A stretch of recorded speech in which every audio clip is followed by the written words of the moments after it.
జై శ్రీరామ్. అందరికీ నమస్కారం. వెల్కమ్ టు న్యూస్ అఖండ. నేను మీ కస్తూరి శ్రీధర్. మిత్రులారా, పాకిస్తాన్లో అక్రమ మాదక ద్రవ్యాల తయారీ ప్రధానంగా సరిహద్దు ప్రాంతాలలోనూ, ముఖ్యంగా ఆఫ్ఘనిస్తాన్కు ఆనుకుని ఉన్నటువంటి ఖైబర్ పఖ్తూన్ఖ్వా అలాగే బెలూచిస్తాన్ ప్రాంతాల్లో జరుగుతుంది.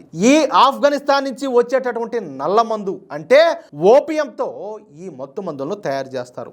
ఈ ఓపియంను ఆఫ్ఘనిస్తాన్లో విపరీతంగా తయారు చేస్తారు. ముందుగా ఆఫ్ఘనిస్తాన్ నుంచి ఆ నల్లమందును పాకిస్తాన్ సైన్యం కొనుగోలు చేస్తుంది. ఆ తర్వాత ఆ నల్లమందును వేడి నీటిలో కరిగించి సున్నము అలాగే ఇతర రసాయనాలను కలిపి మార్ఫిన్ బేస్ తయారు చేస్తారు. ఈ మార్ఫిన్ బేస్ కు ఎస్టిక్ అన్హైడ్రేట్ అనేటటువంటి రసాయనాన్ని కలిపి హెరాయిన్ గా మారుస్తారు.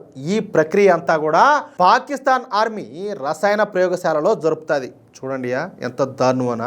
అంతేకాకుండా విభిన్న రకాలైనటువంటి ఘాటైన ఆమ్లాలు అలాగే రసాయనాలను కలిపి స్ఫటిక రూపంలో ఉండేటటువంటి మెథాంఫెటమైన్ ను పాకిస్తాన్ ఆర్మీ తయారు చేస్తుంది. వీటితో పాటు గంజాయి మొక్కల నుంచి వచ్చేటటువంటి జిగురును సేకరించి వేడి చేసి గట్టి ముక్కలుగా మార్చి మత్తు మందులను తయారు చేస్తారు. పాకిస్తాన్ లో ఈ గంజాయిని పాకిస్తాన్ సైనికులే బండిస్తారు. చూడండి, ఇక పాకిస్తాన్ లో తయారైనటువంటి ఈ మత్తు మందులను పాకిస్తాన్ నుంచి మన జమ్మూ కాశ్మీర్లోకి స్మగ్లింగ్ చేయడానికి ప్రధానంగా డ్రోన్లు, సరిహద్దు కంచె దాటించడం అలాగే అక్రమ సొరంగాల వంటి పద్ధతులన్నీ కూడా ఉపయోగిస్తున్నారు. కాశ్మీర్లో ఉగ్రవాద కార్యకలాపాలకు నిధులు సమకూర్చడానికి ఈ నార్కో టెర్రరిజం నెట్వర్క్ ను వాడుతూ ఉన్నట్లు మన భద్రతా సంస్థలు అయితే గుర్తించినాయి.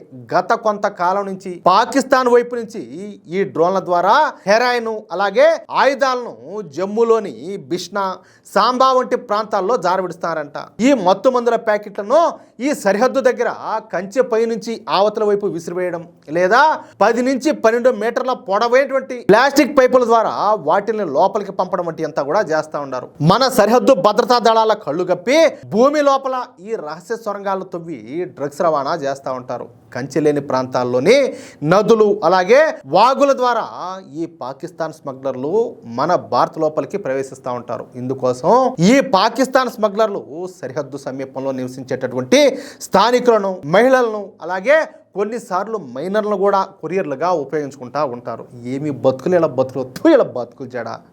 ఈ వాహనాల టైర్లు అలాగే ఈ వాహనాలకు సంబంధించినటువంటి బాడీలో ప్రత్యేకంగా తయారు చేసినటువంటి రహస్య అరల్లో ఈ డ్రగ్స్ ను దాచిపెట్టి శ్రీనగర్ అలాగే ఈ జమ్మూ హైవే మీదుగా రవాణా అంతా కూడా చేస్తూ ఉంటారు. నిఘా సంస్థల నుంచి తప్పించుకోవడానికి సరిహద్దు సమీపంలో ఈ పాకిస్తాన్ సిమ్ కార్డులు వాడుతూ ఉంటారు. ఈ విధంగా ముఖ్యంగా రాజౌరి, పూంచ్, సాంబా, బిష్నా ప్రాంతాలు అలాగే కుప్వారా, బారాముల్లా, ఉరి ప్రాంతాల గుండా పాకిస్తాన్ సరిహద్దుల నుంచి వచ్చేటటువంటి ఈ హెరాయిన్ మన దేశంలోకి చేరుతుంది. ఈ స్మగ్లింగ్ ద్వారా వచ్చేటటువంటి డబ్బును కాశ్మీర్లో అల్లర్లు సృష్టించడానికి, ఉగ్రవాదులకు సాయం చేయడానికి వాడుతున్నారు. దీనిని అరికట్టడానికి మన భారత ప్రభుత్వం ఈ మధ్యనే సరిహద్దుల్లో యాంటీ డ్రోన్ టెక్నాలజీని, అత్యాధునిక నిఘా వ్యవస్థలను ఏర్పాటు చేసింది. అంతే, ఇక అసలు దొంగ అయితే దొరికిపోయినాడు. వాడి పేరే నవజోత్ సింగ్ అలియాస్ బబ్బులు. వీడు ఖలిస్తానీ మద్దతుదారుడు. ఏం ఫాల్తూ ముండాకులకులో చూడండి. పైగా పాకిస్తాన్ ప్రేమికుడు కూడా. ఏం మనుషులరా మీ బతుకులు, ఏం బతుకులరా. నేను మొన్న కూడా చెప్పిన, మన హిందువులను, సిక్కులను రాచి రంపాన పెట్టింది ఈ పాకిస్తాన్. ఎంతో మంది ఆడబిడ్డలు వాళ్ళ చేతుల్లో పడకూడదని చెప్పేసి ఆత్మ బలిదానాలు చేసుకున్నారు. కనీసం వాళ్ళ చంటి బిడ్డలను కూడా, చిన్న బిడ్డలను కూడా వదిలిపెట్టాల, వాళ్ళతో కలిసి ఆత్మ బలిదానాలు చేసుకున్నారు. ఈ ముండా కొడుకులేమో ఈ మారంతా కూడా వేస్తున్నారు. జమ్మూలో జరిగేటటువంటి ప్రతి మత్తు మందును స్మగ్లింగ్ చేసే కింగ్ పిన్ వీడే. వీడు జమ్మూలోని మీరాన్ సాహిబ్ లోని ఇందిరానగర్ లో నివాసం ఉంటాడంట. మామూలుగా కాశ్మీర్ అంతా కూడా ముస్లింలు ఎక్కువగా ఉంటారు. జమ్మూ ప్రాంతంలో మన హిందువులు ఎక్కువగా ఉంటారు. అక్కడ వీడికి 4 కోట్ల రూపాయల విలువైనటువంటి అతి పెద్ద బంగ్లా ఉండాలి. అది కూడా ఈ బబ్లుగాడు ప్రభుత్వ స్థలాన్ని ఆక్రమించి ఆ ప్యాలెస్ ను కట్టుకున్నాడు. పైగా వీడు జమ్మూలో మంచి పలుకుబడి ఉన్నటువంటి అమర్ సింగ్ కు కొడుకంట. దీంతో ఇన్నాళ్ళు కూడా వీడిపైన నిఘా వర్గాలకు పెద్దగా అనుమానం అయితే రాలా. అయితే మన కేంద్ర ప్రభుత్వం ఎప్పుడైతే ఈ సరిహద్దుల దగ్గర యాంటీ డ్రోన్ టెక్నాలజీని, అత్యాధునిక నిఘా వ్యవస్థలను ఏర్పాటు చేశారో అప్పుడు ఇప్పుడు ఈ బబ్లుగాడు దొరికిపోయినాడు. దీంతో వీడిపైన ఎన్డీపీఎస్ అనేటటువంటి మత్తు మందుల నిరోధక చట్టం కింద అనేక కేసులన్నీ కూడా నమోదైనాయి. మాదక ద్రవ్యాల అక్రమ రవాణా ద్వారా వచ్చేటువంటి ఆదాయంతోనే ఈ భవనాన్ని నిర్మించినట్లు అధికారులంతా కూడా గుర్తించారు. ఇక మొన్న శనివారం జమ్మూలోని మేరాన్ సాహిబ్ ప్రాంతంలో ఉన్నటువంటి ఈ బబ్లుగాడికి చెందినటువంటి అక్రమ నిర్మాణాలను రెవెన్యూ అలాగే పోలీస్ అధికారులు సంయుక్తంగా కలిసి కూల్చేశారు. అధికారులు చెబుతున్నటువంటి వివరాల ప్రకారం ఈ డ్రగ్ ప్లెడ్డర్ ప్రభుత్వ భూమిని ఆక్రమించి భారీ భవనాన్ని నిర్మించాడు. మాదక ద్రవ్యాల అక్రమ రవాణా ద్వారా సంపాదించేటువంటి ఆ సొమ్ముతోనే ఈ ఆస్తులను కూడబెట్టినట్లు పోలీసుల ప్రాథమిక విచారణలో అయితే తేలింది. చట్టవిరుద్ధంగా నిర్మించినటువంటి ఈ కట్టడాలపైన నోటీసులు జారీ చేసిన అనంతరం బుల్డోజర్లతో వాటినంతా కూడా నేలమట్టం చేశారు. ఈ ఆపరేషన్ సందర్భంగా పోలీసు ఉన్నతాధికారులు మాట్లాడుతా మాదక ద్రవ్యాల వ్యాపారం చేస్తూ యువత ప్రాణాలతో ఆడుకునేటటువంటి వాళ్ళను ఎట్టి పరిస్థితుల్లో కూడా వదిలిపెట్టే ప్రసక్తే లేదని చెప్పి స్పష్టంగా చెప్పినారు.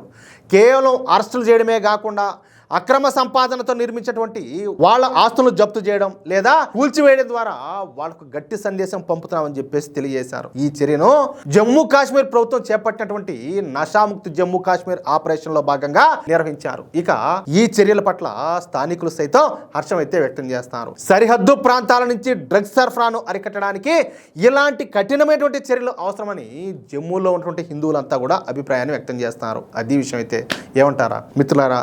ఈ న్యూస్ కనుక మీకు నచ్చినట్లయితే ఖచ్చితంగా ఈ వీడియోను వెంటనే లైక్ చేసి మీ మిత్రులకు మీరు ఉన్నటువంటి వాట్సాప్ గ్రూపులో తప్పనిసరిగా షేర్ చేయండి. అలాగే ఈ బబ్లుగాడి పైన తీసుకున్నటువంటి చర్యలు సరైనవే అని మీరు భావిస్తే ఖచ్చితంగా మీ అభిప్రాయాన్ని కామెంట్ రూపంలో తెలియజేయండి. ఇంకో విషయం ఏంటంటే ఇంతవరకు మీరు కనుక మన ఛానల్ను సబ్స్క్రైబ్ చేసుకున్నట్లయితే ప్రతి ఒక్కరు కూడా మన ఛానల్ను సబ్స్క్రైబ్ చేసుకోండి, సపోర్ట్ చేయండి ప్లీజ్. జై శ్రీరామ్, జై హింద్, భారత్ మాతాకి జై.